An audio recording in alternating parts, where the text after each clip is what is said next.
internationales, notamment aériennes, ont participé à l'interception de ces drones tirés par l'Iran, notamment le Royaume-Uni qui a confirmé qu'il mettrait tout en œuvre pour intercepter ces drones.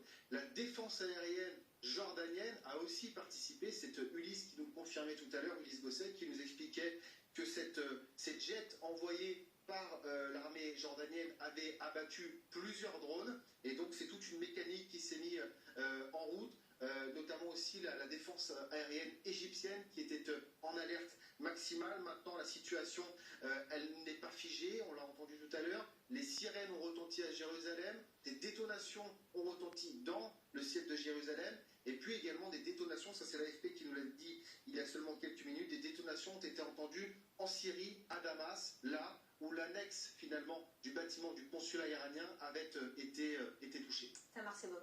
Alors, il paraît qu'il y a plus de 720 sirènes qui ont retenti cette nuit.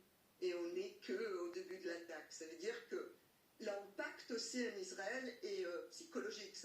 C'est une chose, le conséquence réelle, mais il y a aussi le fait qu'en Israël, ils vivent très mal. Une grande partie de la population. Oui. Qu'ils soient en fébrilité comme ça toute la nuit.